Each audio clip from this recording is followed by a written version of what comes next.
අද මම මුලින්ම ඔයාලට කියලා දෙන්න පුතා මේ අපේ ප්‍රශ්න පත්‍ර ආකෘතියයි ඒකේ ප්‍රශ්න වලට උත්තර ලියන්නේ කොහොමද? කොච්චරක් ලියන්න ඕනද? ඒ වගේම ඔබ ලියන ප්‍රමාණය මතද ලකුණු ලැබෙන්නේ නැත්නම් ඒ කියන්නේ පිටු ගානටද ලකුණු දෙන්නේ නැත්නම් කොහොමද ලියන කරුණු මත ලකුණු දෙන්නේ කොහොමද ඒවා වෙන් වෙන්නේ කොච්චර ලියන්න ඕනද පිටු කීයක් ලියන්න ඕනද ප්‍රශ්නයකට හැඳින්වීම් දාන්න ඕනද ප්‍රශ්න ගොඩක් කෝටියක් ප්‍රශ්න තියෙනවා මම දන්නවා ඔය සම්බන්ධව ප්‍රශ්න වලට උත්තර ලියන එක සම්බන්ධව සෑහෙන ප්‍රශ්න මේ දරුවන්ට තියෙනවා ගැටලු. ඉතින් ඒ ඔක්කොටම මම අද මේ උත්තරයක් ඕගලන්ට දෙනවා පැහැදිලි කිරීමක් කරනවා. අද මම ඇත්තටම රිවිෂන් එක පටන් ගන්න මේ ටික කියලා දීලා. අපි දන්නවා අපේ ප්‍රශ්න පත්‍රයේ භූගෝල විද්‍යා ප්‍රශ්න පත්‍රය ප්‍රධාන කොටස් දෙකයි. පළමු පත්‍රය නැත්නම් ප්‍රශ්න පත්‍ර දෙකකින් යුක්තයිනේ. පේන්නේ නැද්ද ඒක මොකක්ද? මේ මට්ටම නේද පේන්නේ? හරි. සෝරි ආ. මං උසින්ද මේ උඩින්ම ලියුණා. පළමු පත්‍රය. මේකට අපිට කාලය හම්බ වෙනවා පැය 3ක්. අමතර විනාඩි 10ක් අපිට හම්බ වෙනවා. කාලය පැය 3යි අමතර විනාඩි 10යි. මේ ප්‍රශ්න පත්‍රයේ කොටස් 3කින් සමන්විතයි. පළවෙනි කොටස MCQ 100ක්. පළවෙනි කොටසේ MCQ 40ක් සමානයි නේද? MCQ 40ක් පළවෙනි එකේ. MCQ 40ට ලකුණු ලැබෙනවා 40ක්. මේ MCQ 40 හැදෙන්නේ මෙන්න මෙහෙම. දැන් ඔයාලා මේක දන්නවත් ඇති. නමුත් මම මේක කියලා දෙන්නේ ඇත්තටම පන්තියේ දන්නේ නැති ළමයිනුත් ඉන්න නිසා. මොකද මමම දැනුවත්ව ඉන්නවා මේ පන්තියට අලුතින් විෂය තෝරලා ආපු ළමයි. අන්න ඒ නිසා තමයි මේක කියලා දෙන්නේ. හරි? මේක දන්න ළමයි ඇති. නමුත් හැමෝටම හොඳයි මතක් කරගන්න එක ඒකයි ඇත්තටම කියලා දෙන්නේ. එතන භෞතික වලින් 15යි භෞතික 15යි මානව භූගෝල විද්‍යාවෙන් 15යි ප්‍රායෝගික භූගෝල විද්‍යාවෙන් 10යි. කොහොමද තමයි MCQ 40 හැදෙන්නේ? 30යි 10යි 40යි. MCQ වලට ලකුණු ඔක්කොම කීයක් එනවද? ලකුණු 40ක් ලැබෙනවා පළවෙනි ප්‍රශ්න පත්‍රයේ. හරිනේ මේ පළවෙනි ප්‍රශ්න පත්‍රයේ පළවෙනි කොටස. මේකේ දෙවෙනි කොටස පුතා දෙවෙනි කොටස උප ප්‍රශ්න දෙකකින් සමන්විතයි. පළවෙනි එක තමයි සිතියම් ලකුණු කිරීම. සිතියම් ලකුණු කිරීම. හරි. අපි අවශ්‍ය වෙලාවට ස්මාර්ට් බෝඩ් එකක් පාවිච්චි කරනවා අවශ්‍ය වෙලාවට වයිට් බෝඩ් එකක් පාවිච්චි කරනවා ඒ විදිහට යන්නේ වැඩේ ස්මූත් යනවා හරි. ඒතර ඔයාලන්ට බෝරින් නැහැ ඔය තියෙන රූප සටහන් අර මේවා වීඩියෝ ගොඩක් ඒවා පෙන්වන්න අපි ස්මාර්ට් බෝඩ් පාවිච්චි කරනවා මේ පැත්තේ ලියන ඒවා ගොඩක් වයිට් බෝඩ් එකේ ලියලා පැහැදිලි කරනවා. ඉතින් මේක අර හයිබ්‍රිඩ් විදිහට දෙමුහුන් ක්‍රමයට යන්නේ වයිට් බෝඩ් එකයි ස්මාර්ට් බෝඩ් එකයි දෙකම එකතු වෙලා මම හිතනවා ඒක ඔයාලට හොඳ අත්දැකීමක් වෙයි කියලා අලුත් දරුවන්ට. හරි. ඒතර සිතියම් ලකුණු කිරීමේ ස්ථාන 10ක් යනවා. ලෝකෙන් තමයි එන්නේ ශ්‍රී ලංකාවෙන් එන්නේ නැහැ. ස්ථාන 10ට ලකුණු 10යි. ඒ වගේම තව ප්‍රශ්නයක් එනවා ඒකේ සිතියම් විවරණය. සිතියම් විවරණය. right. ඒකේ ස්ථාන ලකුණු 20ක ප්‍රමාණයක් අපිට හම්බ වෙනවා සිතියම් විවරණයේදී. දෙන ලද සිතියමක් ඇසුරින් ප්‍රශ්න ටිකක් දීලා උත්තර ලියන්න එනවා. ඒකේ ලකුණු 20යි. මේවා කම්පල්සරි. ඒ කියන්නේ මොකද්ද? අනිවාර්ය ප්‍රශ්න. ඔය A level geography paper එක ලියනවා නම් අනිවාර්යෙන් මේවා ලියන්න ඕන. හරි? අනිවාර්ය ප්‍රශ්න. තේරුණාද පුතා? right. එතකොට මේක ආවරණය කරන්න අපේ පන්තිය තුළ අපි maps 13කට උත්තර ලියනවාද? maps 13කට උත්තර ලියනවා. ඒ වගේම දවස් 3ක් පැය 4ේව 3ක් කරනවා මේක ආවරණය කරන්න. 4 නෙවෙයි 5ේව 3ක් පැය 15ක්. මේක අපි එදා ගිය සතියේ කරා සෙමිනාර් එකක් විතර කළා. ඉදිරියට අද හැම දවසකම අපි ඊට පස්සේ 10 ගානේ කරනවා. අදත් අපි ස්මාර්ට් බෝඩ් එකේ 10ක් ලකුණු කරනවා. ඔය අරුණැල්ල පළවෙනි ප්‍රශ්න පත්‍රයේ තියෙන 10 ලකුණු කරනවා. අර ගිය සතියේ කරපු 10න් මේ කරපු 500ට ආසන්න ප්‍රමාණයෙන් 10ක් තමයි කරන්නේ. ඒතර දවස ගානේ 10 ගානේ කරන්නේ සතියකට ඒ 10 මතක තියාගන්න. එතකොට ස්ථාන ටික නිකන් මතක හිටිනවා. MCQ 40 කොට දාන්න අපි පන්තිය ඇතුලේ MCQ 2500ක් කරනවා. MCQ 2500ක්. පැහැදිලිද? මේ රිවිෂන් එක තමයි පුතේ රිසල්ට් එකට යන්න මාර විදියට වැදගත් වෙන්නේ. හරි? තේරුණාද? දැන් මේ සැරේ 2025ත් අපේ ලංකාවේ වැඩිම ළමයි ප්‍රමාණයක් ගිය අපේ පන්තියෙන්. ඉතින් ඒ ළමයිට ඇත්තටම අපි MCQ 2500ක් විතර කරා. T20 ප්‍රශ්න පත්‍ර කරා 62ක්. අරුණැල්ල ප්‍රශ්න පත්‍ර 55ක් ඒගොල්ලන්ට කරා. බොරු කියන්න බෑ. ඒගොල්ලෝගලගේ අයියලක් කළා ඉන්න අය ඉන්නවනේ. මොකද සාමාන්‍යයෙන් මගේ අයියලා අක්කලා එන අය අනිවාර්යෙන් නංගිව මල්ලිලෝ මගේ පන්තිවල දානවා. ඒ කියන්නේ මේ පන්ති අනිවාර්යෙන් ඇති ඊට කලින් බැච් වල හිටපු අයියලා අක්කලා ඉන්න නංගිලා. හරි. ඉතින් ඒ නිසා මේ බොරු කියන්න බෑ. හරි. කරා. අනිත් එක මේ මගේ ඔන්ලයින් පටන් ගන්න රිවිෂන් කීවෙනි පන්තියද? 4නේ 4 හෝ 5. 2021, 22, 23, 24, 25 මේ 26 කියන්නේ 6 වෙනි බැච් එක. මතක තියාගන්න. 21 බැච් එකත් අපි ඔන්ලයින් පටන් ගත්තා. ඔන්ලයින් කරේ 21 කොවිඩ් කාලේ ඉඳලම 21 බැච් එක, 22 බැච් එක, 23, 24 බැච් එක, 25 බැච් එක මේ 26. මේ ඔන්ලයින් පටන් ගන්න කීවෙනි රිවිෂන් එකද? 6 වෙනි රිවිෂන් එක පුතේ. හරි. ඔන්ලයින් පටන් ගන්න ඔන්ලයින් ඉවර වෙන්න. 6 වෙනි එක 2021 ඉඳන් ඔන්ලයින් පන්ති කරනවා. රයිට්. මම කිව්වේ ඔයාලට මං ගැන විශ්වාසයක් ඇති වෙන්න මම කවුද අපි කොහොමද මාව ෆස්ට් ටයිම් දකින්න ළමයිනුත් ඇති මෙතන පන්ති අනිවාර්යයෙන්ම. ඒ නිසයි මේ ටික කිව්වේ. රයිට්. හරි. ඊට පස්සේ පුතා තුන්වෙනි කොටස මේකේ මේ රචනා ප්‍රශ්න විභගත රචනා ප්‍රශ්න දෙකක් තෝරගෙන ලියන්න ඕන. 4ක් තියෙනවා හරිද? විභගත රචනා ප්‍රශ්න 4ක් තියෙනවා. ඒකෙන් අපි දෙකක් තෝරගෙන ලියන්න ඕන. විභගත රචනා ප්‍රශ්න 4ක් තියෙනවා. අපි දෙකක් තෝරගෙන ලියන්න ඕන. ඒ අනුව රයිට්. මෙන්න මේ පාඩම් වලින් එන්නේ. නවසිතියම් විද්‍යාව, ඒ කියන්නේ GIS, GPS, RS. නවසිතියම් විද්‍යාව. ඊට පස්සේ සංඛ්‍යානය. ඊළඟට ප්‍රස්තාර. ඊළඟට සිතියම් නිර්මාණය කියලා පාඩමක් තියෙනවා. සිතියම් නිර්මාණය. ඔන්න ඔය පාඩම් ටික. හරි. එතකොට සාමාන්‍යයෙන් මේකෙන් ප්‍රශ්න දෙකක් ඇවිල්ලා මේකෙන් එකයි වෙන්නත් පුළුවන්. සංඛ්‍යානෙන් දෙකක් ඇවිල්ලා මේකෙන් එකයි වෙන්නත් පුළුවන්. එහෙම නැත්නම් 4න් 4ක් වෙන්නත් පුළුවන්. කොහොම හරි ඔයා පුතා මේකෙන් දෙකක් තෝරගෙන උත්තර ලියන්න ඕන. එතකොට එතන ලකුණු හම්බ වෙනවා 15 ඒවා දෙකක් ලකුණු 30ක්. හරිනේ දැන් 30යි 20යි 50යි 60යි මෙතන 40යි 100යි. මුළු ලකුණු 100යි. හරි නේද? ඔහොම තමයි ඒකේ ඇත්තරම මේ ප්‍රශ්න ටික හැදෙන්නේ. රයිට්. තේරුණාද පුතේ? රයිට්. ඊට පස්සේ මම මේ අපේ දෙවෙනි ප්‍රශ්න පත්‍රයේ ආකෘතිය චුට්ටක් මම මෙහෙම මේ පැත්තෙන් කියලා දෙන්නම් ස්මාර්ට් බෝඩ් එකේදී. දෙවෙනි ප්‍රශ්න පත්‍රය එකත් මම පොඩි චුට්ටක් මෙහෙම කියලා දෙන්නම්. මේ රයිට් මේ බලන්න මේක දෙවෙනි ප්‍රශ්න පත්‍රයේ සීන් එක මෙහෙමයි. දෙවෙනි ප්‍රශ්න පත්‍රය මම අරක මැකුවේ නෑ මොකද මට ඒක ඕන තව පොඩ්ඩකට පොඩි වැඩක් පැහැදිලි කරන්න තියෙනවා ඔයගලන්ට. දෙවෙනි ප්‍රශ්න පත්‍රය. මොකද ලකුණු දෙන මේ ලියන්න ඕන අවශ්‍ය කරන කාලය පැහැදිලි කරන්න එපා. දෙවෙනි ප්‍රශ්න පත්‍රය. මේකටත් අපිට පැය 3යි අමතර විනාඩි 10යි. පැය 3යි අමතර විනාඩි 10යි. මේක කොටස් දෙකකින් සමානිතයි. පළවෙනි කොටස භෞතික භූගෝල විද්‍යාව. භෞතික භූගෝල විද්‍යාව. ඒකෙන් ප්‍රශ්න 4ක් එනවා පුතේ පළවෙනි කොටසෙන් 1 2 3 4 කියලා. ප්‍රශ්න 4ක් එනවා.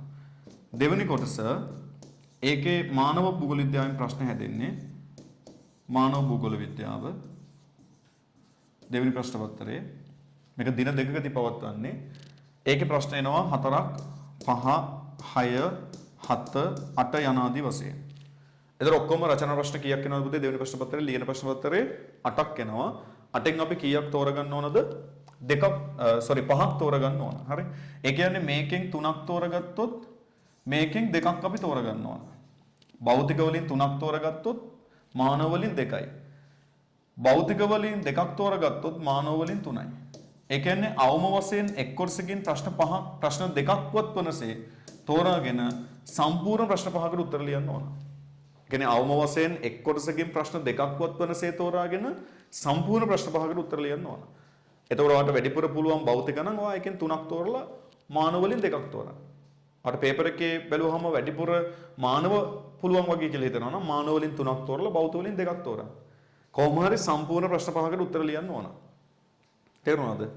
එකකින් අවම 2ක්වත් තෝරන්නත් ඕන. එහෙම තමයි සම්පූර්ණ ප්‍රශ්න 5 ගන්නෙ. ඒතර මේකේ අපිට ලකුණු ලැබෙනවා 20/5. ඒ කියන්නේ ලකුණු 100ක්. මුළු ලකුණු 100යි. මේ 100යි. එතකොට මෙන්න මෙතන අපි කිව්ව මේ 100යි එකතු කරාම ඔක්කොම කීයක්ද? 200ක්. මෙතන මේ 100යි අර 100යි 200යි. දැන් ඔන්න ඊළඟට වැදගත්ම කාරණේ කියන්න යන්නේ. දැන් මේකේ අපි කොහොමද ටයිම් මැනේජ් කරගන්නේ? හරි. ටයිම් මැනේජ් කරගන්නේ කොහොමද? ඔන්න බලන්න. දැන් තව දෙයක් ඔයාලට වැදගත්ම දෙයක් කියනවා. දැන් මෙහෙම පැය 6ක් අපේ පේපර් එක ලියන එක අපිට chance එකක්. මේ පේපර් එකේ ආකෘතිය අපිට chance එකක්. ඇයි දන්නවද මම එහෙම කියන්නේ? දැන් හිතන්න අපේ MCQ 40න් අපිට MCQ 20ක්ම වැරදුනා. හරිද? එහෙම වෙන්නේ නැහැ සාමාන්‍ය මගේ පන්ති යවන්න එහෙම වෙන්නේ නැහැ. හරි. අපිටම වුණා. MCQ 40න් 20ක් වැරදිලා දැන්. එතකොට අපිට 100න් නැති වෙන්නේ කීයද? ඔය 40න් 20ක් කියලා කියන්නේ එතන 200න් නේ පුතා. එතන ලකුණු 20ක් නැති වෙන්නේ 100න් නෙමෙයි 200න්. ඒ කියන්නේ 100න් නැති වෙන්නේ කීයද? 10යි. ඒ ලකුණු 200න් හැදෙන්නේ. 100න් නැති වෙන්නේ 10යි. එතකොට MCQ 20ක් වැරදුනා. ඔයාට ලකුණු 90ක් තියෙනවා 75ක් ගන්න. එතකොට 90න් 75ක් ගන්න බැරි නෑනේ. පුළුවන්. මම කියන්නේ එහෙම වුණොත් හරිද? අපි හිතමු දැන් ළමයෙක්ට පුතේ විභාගයක් ලියනකොට වැරදීම් සිද්ධ වෙන්න පුළුවන්නේ. මේ දෙයනේ ළමයිනේ. පැහැදිලිව වැරදීම් සිද්ධ වෙන්න පුළුවන්. අපි හිතමු සංඛ්‍යානේ ගානක් හදනකොට ප්‍රස්තාරය අඳිනකොට ප්‍රස්තාරය වැරදුනා. සංඛ්‍යානේ වැරදුනා. අපි හිතමු එහෙම වුණා කියලා. ප්‍රස්තාරය වැරදුනොත් ලකුණු 15ක් නැති වෙන්න පුළුවන්. හැබැයි ඒත් මය පුතේ ඔයාට ඒ එකට යන්න පුළුවන්. ඔය මගේ දැන් එක්සෑම් ගිය ළමයි ගොඩක් වෙලාවට මේ සමහරට කෝල් අරගෙන අඬනවා. අනේ සමගේ ප්‍රස්තාරය වැරදුනා මට ඒකක් නැති වේද සර් කියලා අඬනවා. ඇතරම මම කියනවා බය වෙන්න එපා. ඔය අනිත් ඒවා ටික ඔක්කොම හොඳට ලිව්වද? ඔව් සර් අනිත් ඔක්කොම හොඳට ලිව්වා. මම අනේ ප්‍රස්තාරය මම කලබල වෙලා මම හරියට ඒකේ කරලා නැහැ.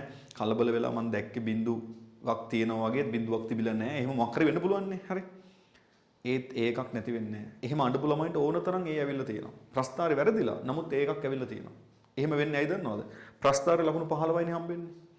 ඒ 15ම නැති වුණත් 100න් නැති වෙන්නේ කීයද? 7මාරයි. 100න් 7මාරයි. හැබැයි එයා අනිත් ඔක්කොම ටික හරියට කරලා තියෙනවා නම් 100න් 7මාරක් නැති වුණා කියලා එයාට 75ක් නැති වෙන්නේ නැහැ නේ පුතා. එයාට තව 92මාරක් තියෙනවනේ 75ක් ගන්න. එයාට 92මාරක් තියෙනවා 75ක් ගන්න. ඒ නිසා පුතේ අත්වැරදීම් වුණත් මම කියන්නේ විභාගෙදී අත්වැරද්දක් වුණත් ඔයාට ඒ එසෙහිනේ නැති වෙන්නේ නැහැ කියලා මම සනාථ කරනවා. වැඩ කරන ළමයෙක්ට කවදාවත් ජියෝග්‍රැෆි ප්‍රශ්න පත්‍රයේ ඒකක් නැති වෙන්නේ නැහැ. මගේ ඉතිහාසයේ මම එහෙම දැකලා නැහැ. ඒ නිසා අපි දරුවෝ වැඩ කරමු නේද? ප්ලීස් වැඩ කරමු අපි. අනිවාර්යෙන් ගොඩ යන්න පුළුවන්. සමනෙන් අපේ පන්ති තුල අපි සමනේ පන්තියේ ළමයින්ගෙන් 3න් 2ක් අනිවාර්යෙන් අපි AB වලට යවනවා. ඉතින් මේක සැරෙත් එහෙම වෙයි. හරි. ඉතින් ඒ නිසා වැඩ කරමු අපි එකතු වෙලා. හරිද? මම ගොඩක් පන්ති කරගෙන යනකොට කියන්නම් තව මොටිවේෂන් කතා ආරෙමේ ගොඩක් කියන්නම්. අපිට වැඩ ටික කරගෙන යන්න ලේසියි එතකොට. ඉතින් මේක ටයිම් මැනේජ් කරගන්නකොට පළවෙනි එකේ සාමාන්‍යයෙන් MCQ වලට විනාඩි 50ක් ගන්න. අපිට ඔක්කොම විනාඩි 180යිනේ තියෙන්නේ. මෙතනට විනාඩි 50යි. මෙතනට විනාඩි ගන්න මැප් මාකින් වලට මම ටික ලියන්නද එහෙම වෙනම. MCQ වලට විනාඩි 50ක් ගන්න. හරි 50න් වගේ ඉවර කරගන්න try කරන්න. සිතියම් ලකුණු කිරීමට විනාඩි දැන් මේ අද රිවිෂන් එක ආරම්භය නිසා මේ ටික කියලා දෙන්නේ හොඳේ. ඉදිරියට ආයි මේවා පස්සේ කියලා දෙන්නේ නැහැ. ආයි සමහරට කියලා දෙන්න පුළුවන් එක්සෑම් එකට යන දවසේ වගේ. කිට් වෙලා වගේ කියලා දෙන්න පුළුවන්. නැත්නම් ආයි මැදදී මේවා කියලා දෙන්නේ නැහැ. හරි. එතකොට විනාඩි 50යි. මෙතනට අපි විනාඩි හිතමු විනාඩි 10ක් දැම්ම කියලා. දැන් මේවා අවශ්‍යයි වලට එක්සෑම් ලියන්න එපා. වාරි භාග ලියන්න තියෙනවා. හරි. මෙතනට අපි විනාඩි 15ක් දාමු. 15ක් දාමු. සිතියම් විවරණයට අපි විනාඩි 35ක් දාමු විනාඩි 35ක්. හරි. මෙතන රචනා ප්‍රශ්න දෙකට අපි විනාඩි 80ක් දාමු. විනාඩි 80ක්. එතකොට බලමු දැන් විනාඩි 80යි මෙතන 50යි 130යි මෙතන 35 165යි ගාන්ට 180යි නේ. ගාන්ට 180 එනවා. හැබැයි ඔයාට මෙතනදී MCQ ට ඉක්මනට කරලා එතන විනාඩි 5ක් හරි ඉතුරු කරගත්තොත් ඒක මෙහෙට ගන්න පුළුවන්. කොහොමද මේ අන්තිම ප්‍රශ්න දෙකේ සමහරට විනාඩි 80ක්වත් තියාගන්න. පැයකට වඩා කාලයක් අනිවාර්යෙන් තියාගන්න ඕන. පැයකමාරක්වත් තියාගන්න වෙනවා නම් වඩා හොඳයි. එකමාරක්වත් තියාගන්න පුළුවන් නම් වඩා හොඳයි මේ අන්තිම ප්‍රශ්න දෙකට. මොකද ඔයගේ සංඛ්‍යා නිමාවොත් වෙලා යනවා. අනිත් එක දැන් සිතියම් විවරණයේ කියපුදා වුණත් මේ මොනවද මේ අපි කියන්නේ වැවක වර්ගඵලය හොයන්න આવොත් හරස්කඩක් එහෙම අදින්න આવොත් ඇත්තටම අපි හිතනවට වඩා වෙලාවක් යනවා. ඒ නිසා එතකොට සමහර මෙතන විනාඩි 35 මදි වෙන්න පුළුවන්. විනාඩි 40ක් විතර ඕන වෙන්න පුළුවන්. එතකොට අපි මේ මැප් මාකින් වලින් ඒකට ගන්න ඕන. මැප් මාකින් වලට විනාඩි 10ක් 15ක් ඇත්තටම යන්නේ නැහැ. විනාඩි 10න් නෙමෙයි විනාඩි 5නුත් පුළුවන් ඕක ගහන්න. දන්න ළමයාට ස්ථාන 10නේ පුතා. ස්ථාන 10ට මේ නම් 10ක් ලියන්න තියෙන්නේ. මොකද්ද? හරි. ඕක විනාඩි 5න් 6න් කරත හැකියි. හැබැයි දන්නේ නැති කෙනෙක්ට ඕක ඉතින් වටපිට බල ඔළුව කහ ඕව සෙල්ලම් දදා කරන්න ගියොත් විනාඩි 10 15ක් යනවා. ඉතින් වැඩ කරලා ප්‍රැක්ටිස් කරන්න කියන්නේ ඒකයි. විභාගවලදී අපිට මතක් කරන්න වෙලාව නැහැ. හොඳට මතක තියාගන්න මතක් කර කර ලියන්න වෙලාව නැත. ගලාගෙන එනවා ලියාගෙන යනවා. මොකද පුතේ? ගලාගෙන එනවා ලියාගෙන යනවා. ඔය concept එක විතරයි විභාගෙදී සාර්ථක වෙන්නේ. කල්පනා කර කර මේ හතර වටේ බල එහෙම විභාග ලියන්න බෑ. උදාහරණයක් මම එක්සෑම් එකට ගිහිල්ලා මම වතුර බෝතලයක් හැමදාම අරගෙන ගියා. නමුත් එක දවසකවත් මම වතුර බින්දුවක්වත් බිව්වේ නැහැ. ඒකට හේතුව බොන්න වෙලාවක් නැහැ. හරිද? හරියට එක්සෑම් එක ලියන කෙනෙක්ට වතුර පොඩ්ඩක්වත් බොන්න වෙලාවක් නැත. මොකද ඔය එක්සෑම් එකක් හදලා තියෙන්නේ ගානට ඔය පේපර් එකක් හදලා තියෙන්නේ ඒ වෙලාවට කරන්න. කවුරු හරි කෙනෙක් පේපර් එක කලින් කරලා පැය භාගයක් ඔළුව ගහගෙන ඉන්නවා නම් ඒ තමයි පට්ටම මෝඩයෝ. තේරුණාද? ඒ කියන්නේ අවශ්‍ය ප්‍රමාණයට උත්තර ලියලා නැහැ. අර පේපර් එකේ මාකින් වල බලාපොරොත්තු වෙන ප්‍රමාණයට යා උත්තර ලියලා නැහැ. පැහැදිලිද? ඒ නිසා කවදාවත් ඒ ගොංගඩ කරන්න එපා. ඉතින් මම නම් අපේ දරුවන්ට උත්තර දෙනකොට සාරපූර්ණ උත්තර දෙනවා ගොඩක් වෙලාවට. ඒ කියන්නේ සම්පූර්ණ ඒහෙකට හොඳ ඒහෙකට යන්න පුළුවන් උත්තර දෙනවා. ඉතින් ඒ කියන්නේ මම බැච් 5යි මගේ තාම. බැච් 5න් බැච් 2ක අයිලන්ඩ් ෆස්ට්. හරි. ඉතින් ඒක රෙකෝඩ් එකක් හරියද? ඉතින් ඒක මාර සතුටුයි. ඉතින් ඒ එහෙම වෙන්නේ නිකන් නෙමේ අපි දරුවව ගයිඩ් කරන විදිය. යම් ප්‍රශ්නයකට කෙනෙක්ට කියන්න පුළුවන් ඕකට රූල් 5ක් ලිව්වම ඇති. එක ගුරුවරයෙක්ට කියන්න පුළුවන් නේ. තව ගුරුවරයෙක් දැන් මම වගේ කෙනෙක් කියනවා නෑ ඔය ප්‍රශ්නෙට ලකුණු 6ක් හම්බ වෙනවා නැත්නම් ඔකට ලකුණු 4ක් දෙන හින්දා රූල් 10 මදි. ඔකට සාමාන්‍ය රූල් 30ක්වත් ලියන්න ඕන. ඒතර මම සමහරට දරුවව ගයිඩ් කරන විදිය වෙනස්. දැක්කද? ඒතර ගුරුවරයා ළමයාව ගයිඩ් කරන විදිය අනිවාර්යෙන් ළමයාගේ රිසල්ට් එකට බලපානවා. තේරුණාද? ඒතර කරුණක් විස්තර කරලා උගන්වන එක එක කරුණක් යටතේ හොඳ වැදගත් කරුණු වැදගත් විස්තර ටිකක් දෙන එක. ඒ කියන්නේ වටිනා විස්තර ටිකක් එකතු කරලා දෙන එක. ඒක ගුරුවරුන්ගේ කාර්යභාරය. ඒ ටික හරියට වෙන්නේ නැත්නම් අවුලක් තියෙනවා. හරි. රයිට්. එහෙනම් මේ ටික හරියි. අපි දැන් කතා කරන්න යන්නේ මේ ප්‍රශ්න පත්‍රයේ අනිත් අරගේ විනාඩි 35යි හම්බෙන්නේ. හරි. දෙවෙනි ප්‍රශ්න පත්‍රයේ එක ප්‍රශ්නයකට විනාඩි 35යි. මේක ටික හරියනේ. ටයිම් මැනේජ් කරගන්න විදිය. රයිට්. ඔය විදිහට මැනේජ් කරගන්න. ඕකට පුරුදු වෙන්න. එතකොට ලේසි වැඩේ කරගන්න. පළවෙනි MCQ 50 මුලින්ම කරන්න. MCQ 40 අනිවාර්යෙන් කරන්න. ඒකට විනාඩි 50ක් ගත්තත් කමන්නේ. හරි. අරගෙන මැප් මාකින් එකටක් ගාලා ඊට පස්සේ සිතියම් විවරණයට සමහරට 35ට වඩා වැඩි වෙයි. අතනින් ඉතුරු කරගත්තොත් ඒක සිතියම් විවරණයට ගන්න පුළුවන්. මොකද සිතියම් දිහා බලන් ඉන්නත් එපා ටිකක් වෙලා. එකපාරට සිතියම් විවරණ ප්‍රශ්නවල එහෙම එකපාරට ඩොග් ගාන ලියාගෙන යන්නේ නැහැ. හොඳට සිතියම් දිහා බලන්න. හරි මේ පාඩමේදී මම ඒක කියන්නම්. හොඳට බලන් ඉන්න සිතියම් දිහා උකුස්සෙක් ගොදුරක් දිහා බලන් ඉන්නවා වගේ සිතියම් දිහා බලන් ඉන්න ඕන පොඩ්ඩක් වෙලා. අවබෝධ කරගන්න. හරි. රයිට්. ඊට පස්සේ අපි කතා කරමු මේ කොහොමද අපි ප්‍රශ්න වලට උත්තර ලියන්නේ. ඒක මාර වැදගත්. හරි. හරි. මේක මකනවා. මේක ලියා ගන්න ඕනද ඔයාලට? ස්ක්‍රීන්ෂොට් එකක් දාගන්න පුතේ. නැත්නම් රෙකෝඩින් එකත් ආයි බලන්න පුළුවන්. ස්ක්‍රීන්ෂොට් එකක් දාගන්න ටක් ගන්න. භූගෝල විද්‍යාව භාතිය රණසිංහ ජාතික මට්ටමේ ප්‍රතිඵලයක් උදෙසා